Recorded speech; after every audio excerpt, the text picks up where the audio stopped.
Hello, everybody, and welcome to HardAssetsInvestor.com. I'm Mike Norman, your host. My guest today is Miguel Perez-Santalla, Vice President of Bullion Vault. Miguel, thanks for coming back on the show. Thank you for having me. So, what's up? Well, as you saw, gold really tanked out last week and took a tremendous hit, going to 1554, almost breaking that level.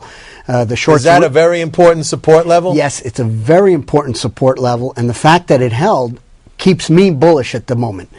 And I think what people are seeing and what the general public is seeing, because their money is holding and sticking in the gold, even though we saw liquidation in our marketplace. And what do you mean their money is holding and sticking? In other words, the price is going down, but somebody's selling it. Right. And by the way, why is it going down? Well, it was originally going down because they think the economy is improving, everything's stabilizing, and principally, though, the big key is Bernanke. They think that the Fed is going to stop the easing sooner than later, so they're all preparing for it. They're preparing for higher interest rates, so they started to get out. But then yesterday, in the Humphrey Hawkins testimony, not the Sadie Hawkins, Humphrey Hawkins testimony, Bernanke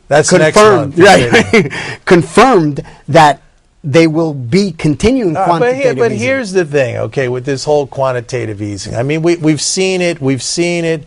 A major expansion in the Fed's balance sheet. You know, I think two separate instances last year alone, and you know, gold's still kind of drifting down. I mean, is that whole quantitative easing idea really enough to boost up the gold market? It's not working. It's not just the quantitative easing. First off, we have a lot of factors. The fundamentals of gold, the cost of mining gold, have also risen tremendously, because of a lot of reasons, not just the hardware, but in health insurance and things like all these costs. So what are you saying? That's gonna impact total output of gold? Yes. Some firms are going to have to cut back. Right. Yes. There are firms shutting down when it goes below $1,600 that are losing money. Really? Yes. So there are some firms that can't make money at that level that are looking for higher gold. So we have that cutback of production. That's a possibility. We also have the fact that price is fundamental, so people are looking for higher prices than that. So they're saying that the cost overall, it might be in the 1300s on gold. So if it's $1,300 on gold to produce, the profitability as a product for these miners, they need to make some money. Right, but you know, let's flip that around. I mean, when gold was up near 2,000 or 1,900, that was a huge profit margin for most firms. And, you know, that price level persisted for a level of time. Maybe not 1,900, but, you know, 1,700, 1,800.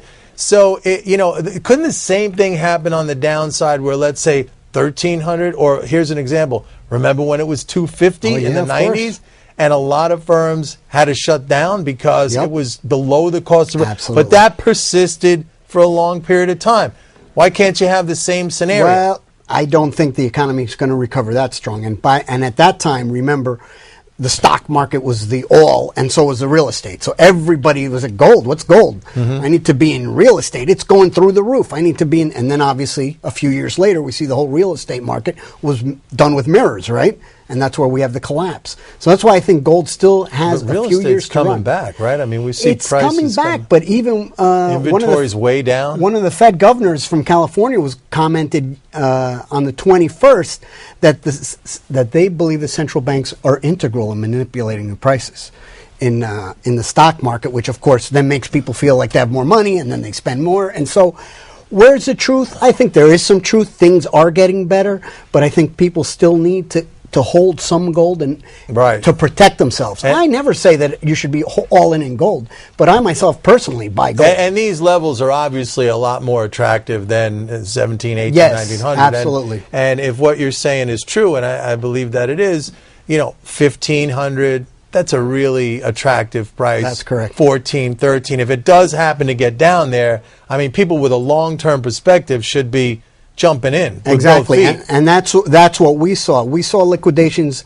last week in our marketplace, in the Bullion Vault market, but then as of Friday, they saw it as a bargain, and they started coming in, so our customers were net buyers the last few days. Now, what's the best way to go about this? Do you think people should buy, you know, physical gold coins, or ETFs? Should they go with a GLD, for example? I mean, I got to be clear on this. I believe our main competitor, Bullion Vault's main competitor, is the ETF market. But we offer a solution for owning physical, which is the cheapest and competitive to the ETF market. Gold coins have their proper place. In other words, just like you want to have cash in your pocket, you want to have cash in the bank. So they all have their proper place and proper uses. ETF, I think, is the fast money. That's not the sticky money. That's where you want huge liquidity and be able to get in and out instantly. But if you're going to buy and hold over a long period, I think there are other solutions. And let's face it, a lot of people like that idea of, being able to touch their gold and own it, right? I mean, is there like a minimum investment to be able to own some gold bullion? Well, to own it physically on your person, no, you could actually buy it pretty much anywhere, except that in different parts of the country there are taxes if you're buying below $1,000.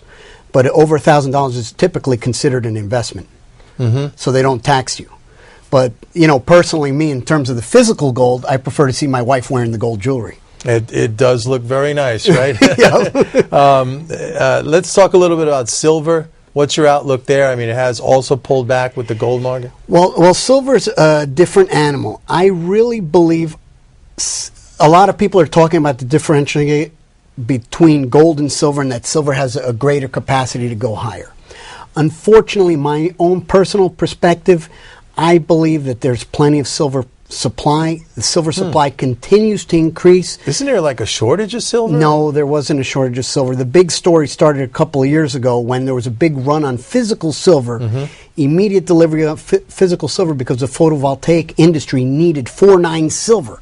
So to meet that production demand that came in suddenly out of the market, it made this appearance of that there was no physical available, but really it was just a bottleneck in production. And once that bottleneck was cleared, then all the premiums dropped. In other words, at one point, physical 4.9 silver went to a 20-cent premium and then collapsed back down to regular spot delivered cost. Now, but silver is, it's also an industrial metal, as you've just pointed out. It's used, so it has an economic sensitivity to it. If you're bullish on the economic out, I don't know if you are, but I mean, let's say the economy improves, wouldn't that be a bullish case for silver?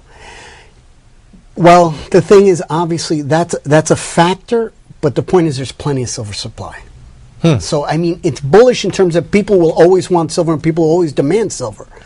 But there's plenty of supply always increasing as mining increases, and silver is primarily a byproduct. So even though the cost for the primary silver miners is around $28 an ounce, the rest of the market, it's cheaper. So it's like I think 25% of the market has that cost. But the rest of the producers, it's cheaper. So if they disappeared, maybe it'll drive the price higher. So, and on the downside, where can it go to? I mean, you talked about gold cost of production anywhere from $1,300 to $1,550, $1,600. What about silver?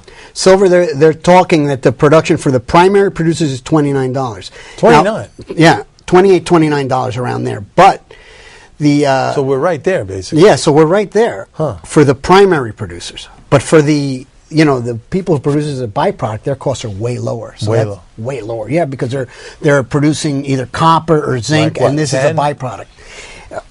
For everyone, it's different what their actual cost factors are. It could be as low as 10, it could be 20. I heard around 14. Yes, there are people that were throwing the $14, but you'd have to do a study on every mining company, right, and see what their costs are and try to extrapolate it. And it's a very difficult number to come up with. Interesting. All right, so gold down a little bit lower from here starts to look pretty good. Yeah, well, I think it's looking good here because why wait? I would buy it. And you were one of the original bears when it was way up there. I remember. Yep. I was. Miguel, thanks very much. All right, no problem. Thank you for having me. Anytime.